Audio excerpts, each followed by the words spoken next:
Is everybody seated? So you could come, if you want a better view, you can move up. Honestly, I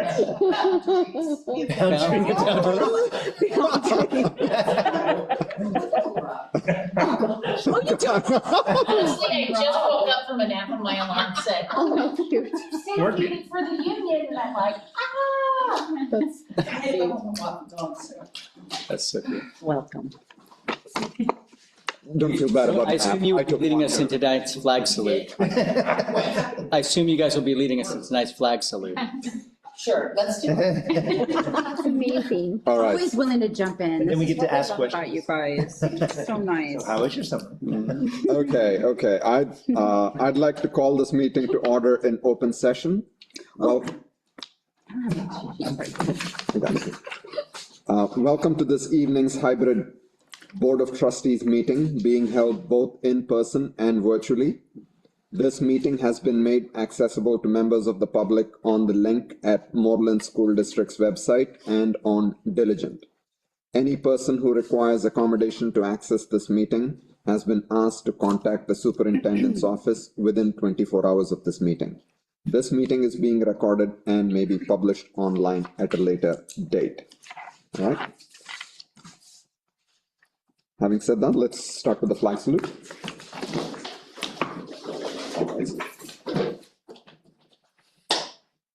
Start. I pledge. I'll do it. Okay. Please. Ready, begin. I pledge allegiance to the flag Of the United States of America and to the republic for which it stands, one nation, under God, indivisible, with liberty and justice for all. Thank you, everybody. That's the hardest part. All right, Classroom management skills. I know. I'd like to report out that there was no action taken in closed session and make a motion to approve the agenda. Make a motion to approve tonight's agenda. I'll second. All in favor, say aye. Aye. Aye. All right. Moving to comments from the public. Well, good evening. Members of the public may address the board on any subject of concern to you, including those not on tonight's agenda. However, provisions of the Board Act preclude any action. As an unagendized item, no response is required or permitted from the board or district staff, and as already stated, no action can be taken. The board, however, may instruct the superintendent to follow up, which may or may not include placing the item on a future meeting's agenda. If you would like to address the board this evening, please complete the blue public comment card within the first 15 minutes of the board meeting being called to order in open session. On the card, please list the agenda items that you would like to speak to. If your comments do not pertain to an agendized item, please write public comment. When your name is called, please come to the podium and state your name and the organization you are representing. Comments are limited to 3 minutes per the board governance manual.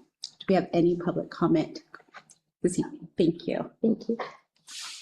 All right, thank you. MTA union updates? Good evening, everyone. The new teacher breakfast was a success, yielding 24 new MTA members. MTA will be extending invitations to all of you and to join the beginning of our rep council meetings throughout the year. And we are eagerly looking forward to negotiations. Thank you. Thank you. All right, I got this in out of order. I apologize for that. Superintendent's report. Well, you know, it's okay. What happened? Nothing. It wasn't your fault. It was my fault. You're gonna go again. You get to do it again. No worries. Good evening, everybody. Welcome back. We have had a tremendous start so far, even though our students haven't come. There has been a lot of work that has gone on over the summer. So my notes and report do include quite a few thank yous and recognition. So if you just bear with me. First, I'd like to welcome our new faces. We've got Amanda Boyce, our new Assistant Superintendent of Educational Services. She has been in education for over 25 years. She's been a director of student services, director of special education, a principal, a teacher, instructional coach, etc. Most of her career is in Palo Alto Unified, and prior to that, Cupertino Union School District. So welcome, Amanda, your first meeting. We've got Talia Carter, who is a coordinator in educational services. She's got 18 years of educational experience. She was most recently the principal in Belmont Redwood Shores. She has served as principal, assistant principal, literacy coach, teacher, and is now in our ed services team working with Amanda. And then Zoe Sharp, who is our new assistant principal at EDS. She has been for the past 7 years in the Mountain View Wistman School District, where she taught 4th and 5th grade. She served as an instructional coach and principal designee. Her breadth of experience also includes 2 years as an international school educator in the Netherlands, where she taught 4th and 5th grade. And then we've got, not new to Moreland, but people that zigzagged from one place in Moreland to the next. So we've got Teresa Molinelli. We are very excited as our Director of Ed Services. She has returned to this role. She will now oversee special education and health services. This is her 31st year in Moreland, and she recently just served as the principal at Moreland Middle School, so we're very excited to have her back here. And then Chelsea Ainscoe is the new principal at Easterbrook Discovery. After Sherry Vasquez retired last June, Chelsea served as the assistant principal at EDS and teacher. She's also a former EDS student. And then Larry Lopez, the new principal over at Moreland Middle School. As Teresa moved over, Larry moved from Latimer over to Moreland Middle School. He, before that, was the principal at Del Mar High School. We want to congratulate him on that move. And then Yonit, supermodel over there on the right, with Larry moving to Moreland Middle School. Now Yonit has moved over as the assistant principal over at Latimer. And so welcome to our new faces and those who are in new places. Speaking of leadership changes, we had our leadership retreat last week. We welcomed back principals and assistant principals at our annual. We get together for 2 days. We started off at the Computer History Museum in Mountain View. And we did play a little game, Family Feud, and you can see the money bags that our team winners won there. There's no actual money in there, just to be clear, and no gift of public funds. It's fake money. Chris took care of that. He made sure there was no gift of public funds, but we had a good time. We really talked a lot about our collective focus for the year and being on the same page, and we talked about 4 strategic initiatives that we are setting together. And one is to continue to strengthen our foundational literacy practices, which we launched and rolled out last year. The other is to focus on high quality instructional practices in the classroom for everyone, implementing the new math adoption with fidelity and student belonging, because if our students do not feel connected to school and they don't come to school, it's hard for us to teach them. And so those are 4 sort of as an ed services district office team initiatives that we've shared with our principals and they're sharing with their staff. Next slide, please. Can I have a quick question on Sure. that? As you share those with the site leaders, is there what's the goal? Are you looking for this to trickle into classrooms or into operational practice, or what's the? Yeah, what we're trying to do is bring some more coherence, and so that, you know, we've heard from teachers and principals, there's too many initiatives, it feels disjointed. Can we bring it in? Can we stick with some goals for multiple years? Can we like really dig in? And so this is our way of saying, okay, let's capture what we're doing, let's make it manageable, so everybody knows it's transparent. That's the focus for the year, and that's what we'll be working on as a principal leadership team. Principals will be working with their teachers, and so it just is a way to bring us all together. Okay, thank you. All right, summer programs. We want to thank everybody, all of the teachers, the staff, the summer principals, the camp staff that worked with our young ones over the summer. This year, we served 300 students through our TK through 8th grade summer school. You can see the kids were, you know, they were raising butterflies, they had the BMX assembly, they were engaged in all kinds of learning. And then the summer camp program finished on July 17th, and they served 200 additional students in TK through 6th grade. They participated in STEM, art, outdoor activities, field trips, special events. So I really want to thank Giselle Lanayo for all her work on that, Tracy Dwyer for her leadership before retiring to make this happen, and then Carol Chen for stepping in to be our summer school principal. She has since decided she loves middle school and is not so much in love with elementary school age children. It's good to discover stuff about yourself. And then our summer cleaning crew, let me just tell you, our custodians, our facilities, our maintenance grounds, they have been hard at work all summer. And let me tell you, Anne had them on a schedule. It was a tight schedule.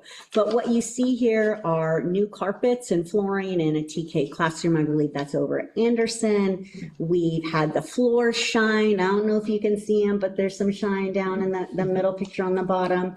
They have been working really hard to get our facilities and our grounds spiffed up for the first day of school. And I think you probably saw that over yesterday at Moreland Middle School with our welcome back breakfast. And then our tech team has, oh, you know, Ulysses, the tech team has been drowning in Chromebooks and iPads and Zoom phones. And they had a very long list of projects to complete this summer, which they did. We have turned over all of our student devices. We have a new round of Chromebooks, a new round of iPads. So a lot of work. We are very also thankful to some college students that helped us get those projects done. And so thank you. Ulysses was a big part of that team for getting us ready for school. And then, of course, we had our new teacher orientation. Very excited, a bunch. Some are brand new to teaching, some are just new to Moreland. I think we did have some classified folks show up, but we had a really warm welcome. We played a little get to know you game. And then also Jeanette Escobar, principal over at Payne, and Nancy Roldan, who's the ATOSA over at Payne. They created a new classroom management course for all of our new teachers. We haven't had one in Moreland for quite some time. So they developed it, they facilitated it. I went and visited a couple weeks ago. It was really good content. And I'm very pleased that we have that back in Moreland. And then, of course, yesterday, we had the big bell out, our welcome back breakfast, kicking off our 175th year as Moreland. That is the original bell that was on the Moreland School that was over at Payne and Saratoga Avenues. And I think it is important to mention we had not only the historic bell, we had a teacher who was recognized for serving 40 years in the Moreland School District this year. And that person is Chris Bean. She's over at Latimer, and she is just still as energetic as the first year teachers. You know, welcome back breakfast, first year teachers, the energy was the same, and it's just incredible to see that. So congratulations to Chris Bean, and then all the educators that we celebrated yesterday at the welcome back breakfast for their milestone years of service. And then we had our first MEF meeting last night, if you can believe it. Oh, professional development. Don't skip professional development. Yeah. No. Go back to this. Sorry about that. I skipped on my paper. So math adoption. We had all of our teachers in professional development yesterday. We had 9 different facilitators, whether it's the differentiated math based on grade. We had teachers that are not math teachers working with their literacy. We had teachers that were just TK working with TK facilitators. So it was quite a feat to pull off all of that professional development in multiple sites. We had it at EDS, we had it at Latimer, we had it in the MU rooms here, we had it over at MMS. I will tell you that our teachers will tell us they wish they had more time in their classrooms planning, and it was really hard to stay focused on professional development when they would like to get their classrooms ready. So we did get some feedback around that, but still a great start to professional learning for the year. So thank you to everyone on your team that put that together, pulled that off, for all the for everybody else that supported and engaged in yesterday's learning. Quick question. Has all of the teacher training for the new math curriculum, is that all done, or is there any? So the first round of training is done. Everybody has been trained. Okay. And then we'll have trainings throughout the year to deepen practice around the new materials. Okay. High level of excitement, any feedback?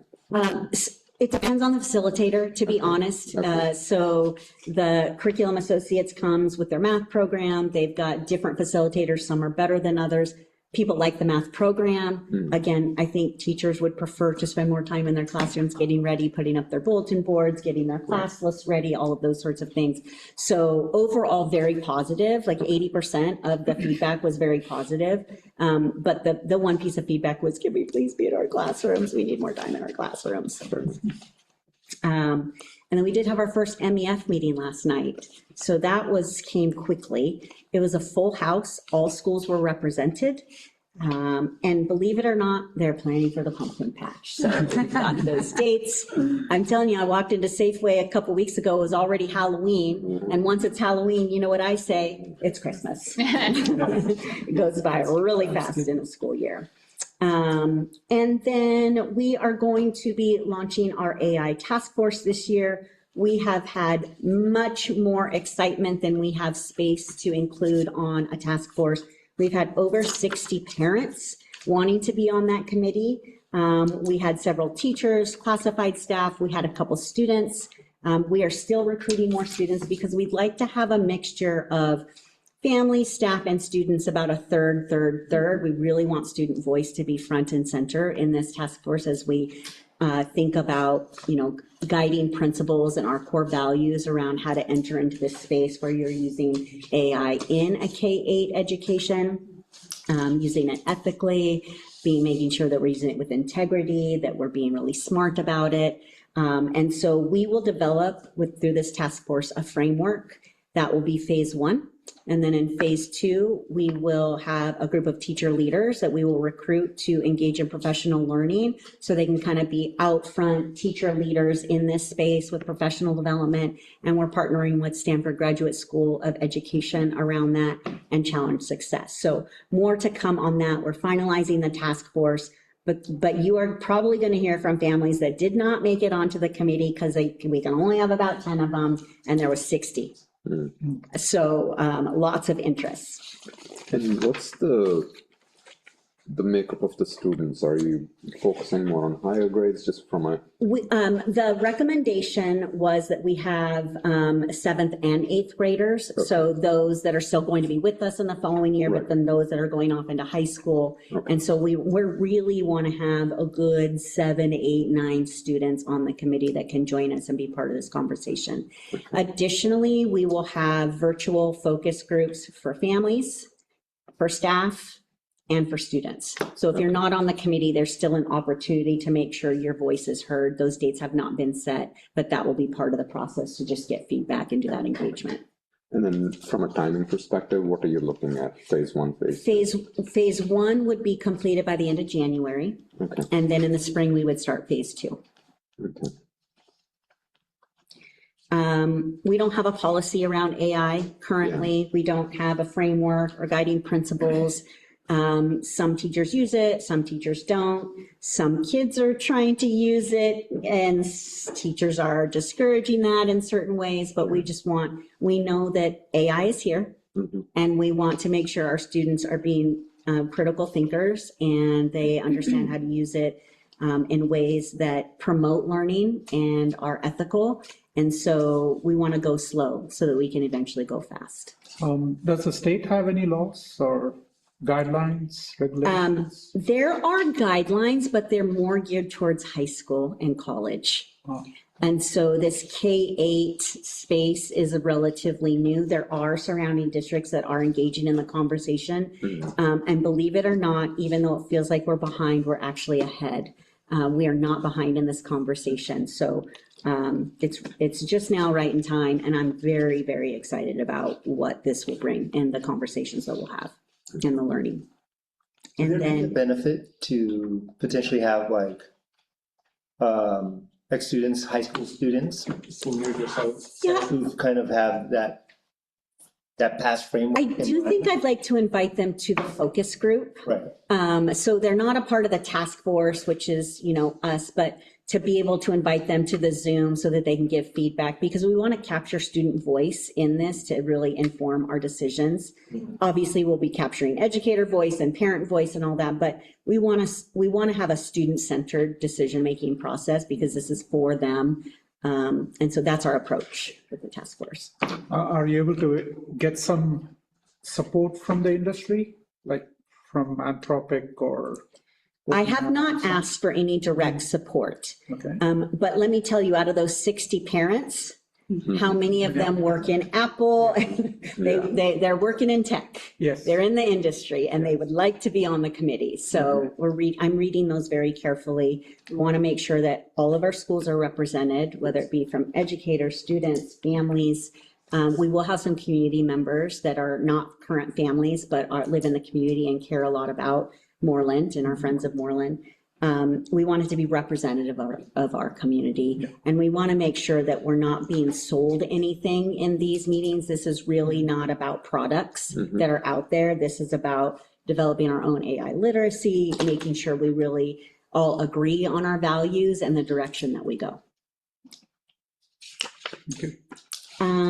Cell phone policy, off and away all day. So you got trained on that today, didn't you? Okay, so here we go, starting the first day of school.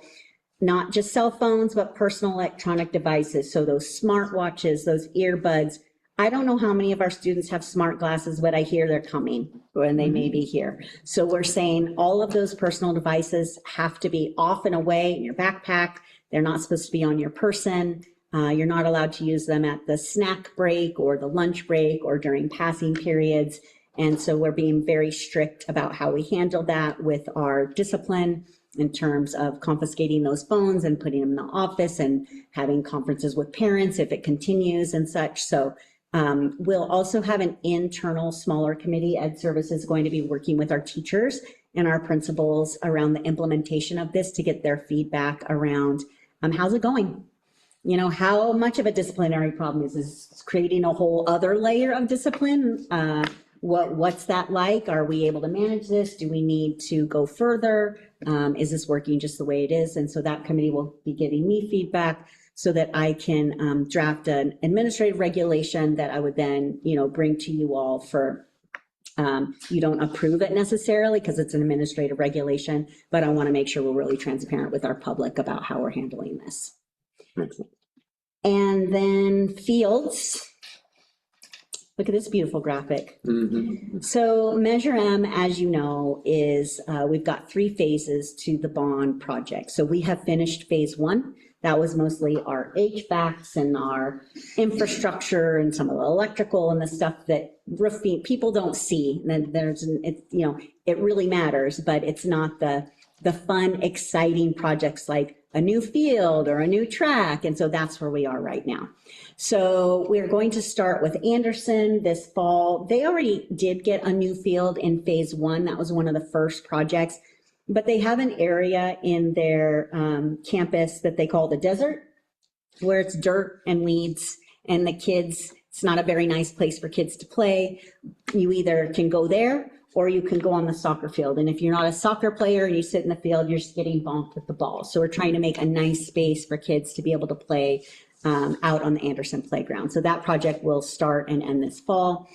And then Baker, we are going to break ground right after the catwalk to get the new field and the new track.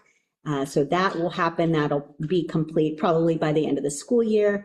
We are waiting on EDS and MMS. Those design projects are still, we're waiting on the Department of State Architects to do the approvals of all of that. We won't start those projects until late spring. I think we're trying to wait at MMS until after promotion ceremony this year. Next year, however, the Moreland Middle School field will not be available, not for the year. It'll be a year-long project. So we'll be working with MMS administrators and staff on a plan for that. And then the following year, we would get into Country Lane and Payne, and then the Latimer field will get refurbished. It has been about 10 years since that field went in. So they will also get a refurbished, but that will be the last project. So we have this information on our website. Marina's kind of put it front and center now so that first thing you open, you can see and you can kind of keep track of what's going on with these projects. And then, yeah, go ahead. So 1 year closure of the field in Yes. Moreland? Yes. So do you have alternatives for students? So we're working with the principals and the athletic directors on where we'll have sports, where I think there's some plans. Chris could probably talk a little bit more about this, although I'm putting you on the spot No, about. we have, we have one of our lease sites, Coventry, that's enough space for soccer. It'll be over there, Paynes Field, as long as it's not under construction. And then EDS, when they're under construction, they actually have the bigger grass field, so they won't be affected as much. So we have contingencies. Okay, great. And we're working on our big communication plan because we know not just our internal stakeholders, but our neighbors that may not be Moreland families anymore, but like to be on our fields, consider them their parks. It's a neighborhood park. We have to communicate to let them know when there'll be closures.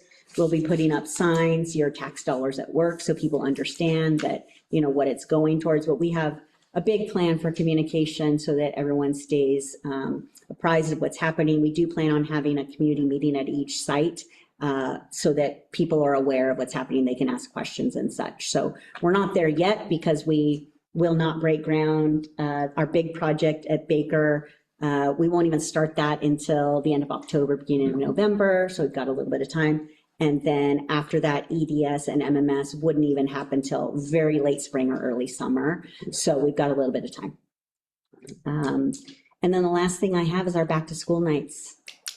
Those are our dates for our back to school nights. So I can't read that. I keep saying I'm going to get glasses and I keep refusing to get glasses. But our first one, is it August 19th. August 19th, which is right around the corner.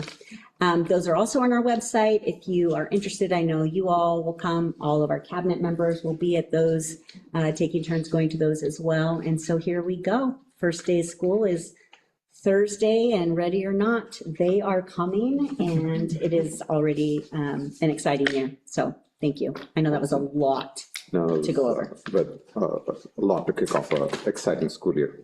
Okay, now we'll test my ability to follow a simple bulleted list. 4B, board member communications. Well, Clover, you mentioned ready or not. Obviously, it seems we're very ready. So thank you to you, Let's your go ready. team, the entire staff, everyone that comes together to make it all happen. It never ceases to amaze me how really ready and amazing that first day is. And so that's a tremendous amount of work, but very exciting. I will just kind of piggyback on your mention of the MEF meeting. That is the Spanish side. I cannot read the Spanish side. but I do have the flyer. So the MEF is launching their fund drive as they do annually. And they'll be sending home flyers to all of the families. They've already, as Clover mentioned, they're planning for the pumpkin patch. And have identified those dates. So their first day open is October 9th. And they've already identified the date for the 5K. And so I'll pass this along. It'll obviously it's already on their website. So mark your calendars, not to be missed. I was very excited to see a new board person voted into the MEF board last night, and she's actually going to be running the pumpkin patch as part of the team. And so that's really exciting to have new people stepping up to, provide leadership roles.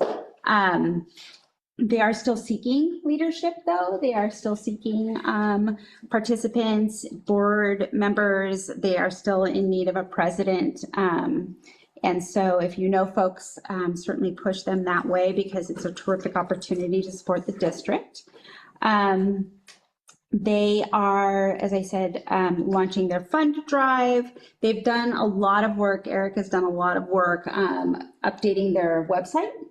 Which is, when you're volunteers, it's hard to keep something like that very current, especially as frequently as changes occur. And so they're working really hard to make sure that they're very visible and that all of their communication is current and accessible.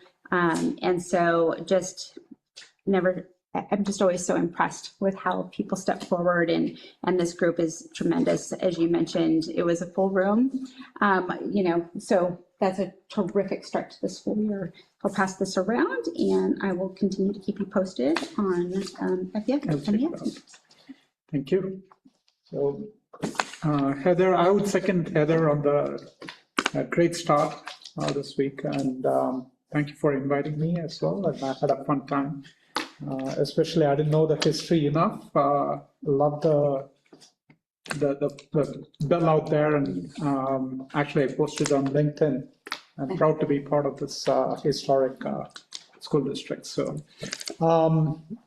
and during the summertime, and I also want to thank Clover for following up on the cell phone policy. The parents were, basically wanted to be listened to. And I think you followed it up very well. And thanks for the update today. The other thing is I also went into the pocket market at Latimer as well as in Anderson. So those services are excellent from the West Valley Services Group. So very appreciative. But I was also talking to some teachers who actually made use of that facility. So it was wonderful to see that working well. So that's all I have. Okay. No updates for me. I'll just say that the new teacher orientation, great to see the new faces. Excited, got to meet, we did our little mingling and got to meet a lot of the new faces, new teachers, and really kind of got a feel of like what kind of brought them towards the district or what, gravitated them towards here. And it was really interesting to hear them, and I'm glad that they're excited. And then to follow it up with the pancake breakfast, the welcome back breakfast, just a good amount of energy following up, a great summer. But we know that the hard work was done in the summer, and then to bring everyone back in, it's always great to see. I mean, it was really exciting just going around, seeing all the faces. I love how the schools each represent each other, and the excitement from each of the schools, and the new teachers kind of in there. And then, of course, I think it was a great way to also start it off by recognizing the teachers that have done their, first year, 5 year, 10 year, 15. And that's just a great way to say, kind of build that culture of like how special this district is, especially with Christine. We've had her, I think half my kids have had her teachers. It's amazing since you have 3. 4. Oh, you have 4. It's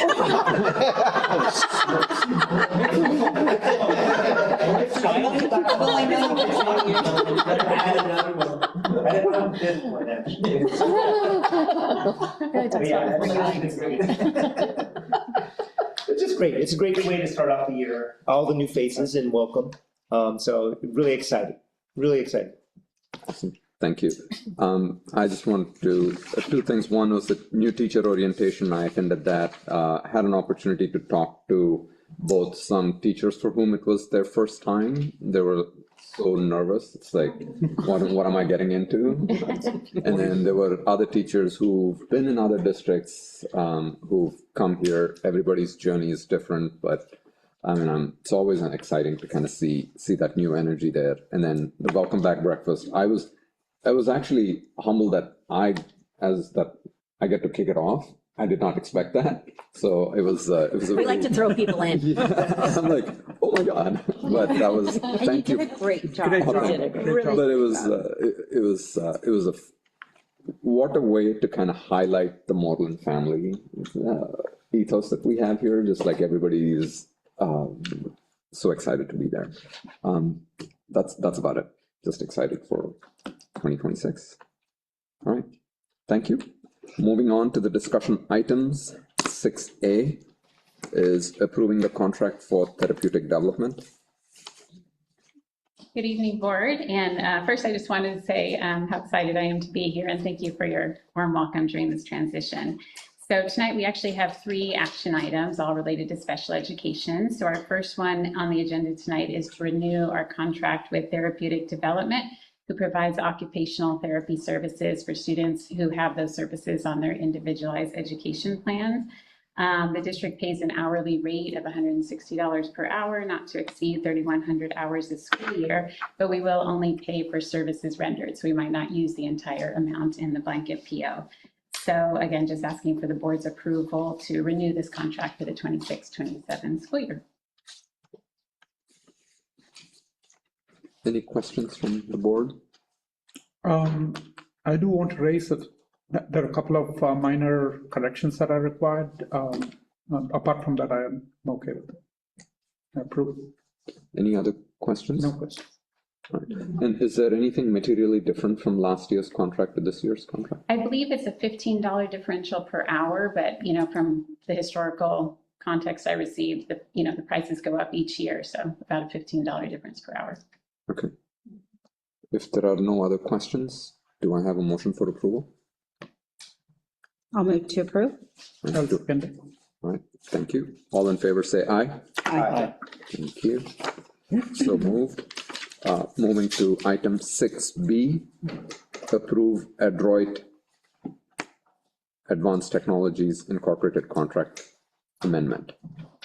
Sure, and I'll just give a little bit of background. So Adroit is actually one of our private transportation companies that serves about 10 of our special education students that are either attending non-public schools that are outside of the Moreland school boundary areas, or they have special facilities that have unique access, like for wheelchairs.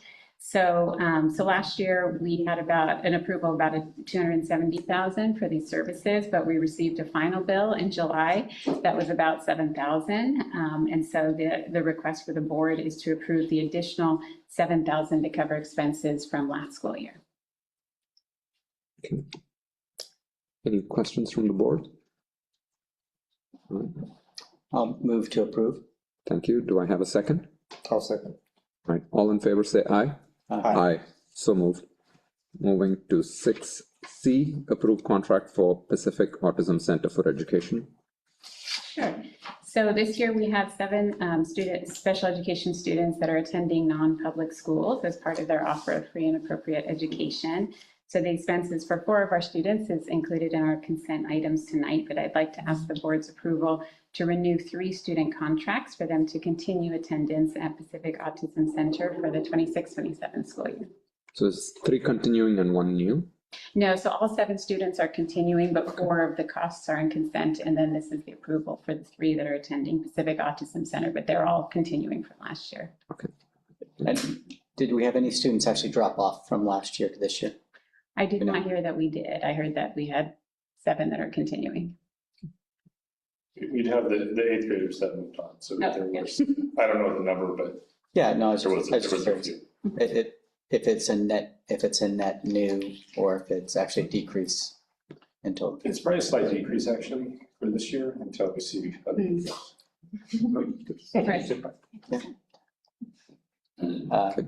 I'd submit a motion to approve. Before any other questions from anybody else? No? Okay, all right. Do I have a second? I'll second. All right, all in favor, say aye. Aye. Aye, so moved. Thank you. You did well. 3 for 3. That's right. Off to a good start. It does help if you give us things that we can't not approve. Exactly. It is that. Valiant. I'll keep that in mind. All right, moving on to the consent items. Are there any questions from the board members for any of the consent items? I don't have a question, I have a comment, which won't surprise anyone. I appreciate in the Friday report mention that the repurposing of old technology is an effort. I don't know if we've ever, and I'm just forgetting, just get maybe a follow-up in a future Friday report, like what came of that effort? Is that possible? Yeah, right now, nothing. We haven't. After the. Yeah, fact. so once we get, so we, with the tech department, as we swapped everything out, we had the Chromebooks, we pulled out probably about 1,000 that we deemed usable. Okay, So we have them in storage right now. We're just trying to get the start of the year, and then yes, you'll definitely get a follow-up once we figure out how we want to proceed. perfect, thank you. Okay, because 1,000 this year with the refresh, that's a lot. That's It's a lot of Chromebooks. It is a lot of Chromebooks. If they have some life, they could be put to good use. Okay. Any other questions, or do I have a motion to approve the consent items in aggregate? I'll move to approve the consent in aggregate. Sorry, one question. Are we going to talk Wait a about second. this employment?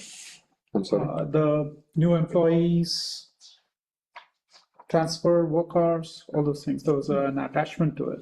Yeah, did you have a question about that? Or- No, the question is like, instead of, I mean, I understand the names are there, who's going, but it'd be nice to have a little bit more justification on the transfers, for example, also listed here. So the personnel actions, why a teacher moves from one place to the next, those are really confidential. Sometimes it's just choice. okay. They're moving, they would like to teach at Anderson or they'd like to teach at Baker. And so it's just internal transfers, if Okay. you will, sometimes. So usually on the consent agenda, we put it there for transparency. And if you have a question, we could pull it off the agenda, but normally just the personnel actions are usually confidential, but we like to be but we have to be transparent. Got it. Thank you. Some of them apply, there's all different reasons, like Clover said. Okay. Yeah, some of them apply to go different spots, some of them, maybe they're one-on-one aid at that school, they're one-on-one aid to an eighth grader, that eighth grader's moved on, we have to switch the instructional aides, we look at programs, we move instructional aides, so we just have to be transparent about where we place them, so that you might be reassigned to a different position, Got it. if like a child is exited or anything like that. Okay. Great. Thanks. All right. I have Heather make a motion to approve the consent items. Do I have a second? If there are no other questions, then I'll second. Okay, all right. Do I have sorry, So close. You have a first and a second. I have a first and a second. All in favor, say aye. We're getting there. All right, so moved. It's a new school year. It is a new school year. My summer was busy. So many naps. Now you're just showing off. All right. Exactly. Future meeting dates. Any questions on the future meeting dates? I do have one announcement on future meeting dates. I'll go. It is likely that I might miss the November 10th meeting. I'll be attending remote. You're confident you'll be able to attend remote, or are you saying that you? I will be out for sure, and I will know shortly if I will be able to attend remote. I'll be on the other side of the world. No, I got just to kind of travel. I just want to make sure I know if it's necessary or not. Okay. I'll just let everyone know that we'll start the SIPSA presentations on September 8th. Okay. And we'll have an opening of school report at the next meeting, August 25th, where you get a little more comprehensive update on what happened over the summer, our school data, what we've got planned for the year, and such, and that'll be at the next meeting. And are we still planning on 2 SIPSAs per board meeting? We are, but we're not combining the opening of school report with a Fair enough. school. Okay. So we won't, we've made that mistake 2 years in a row. About third. All right. We do learn. Are there any changes to the start time or anything like that, or we're just on normal schedule? Normal schedule, I just Okay. wanted to make sure, Okay. just heads up. Okay. And just a heads up, on September 8th, I'll be in New York. And it's depending on whether or not I'll be able to get back to the board meeting, but I'll keep you posted. Okay. Thank you, Brian. Right. Announcements, reminders, requests. Okay. All right, this board meeting is adjourned.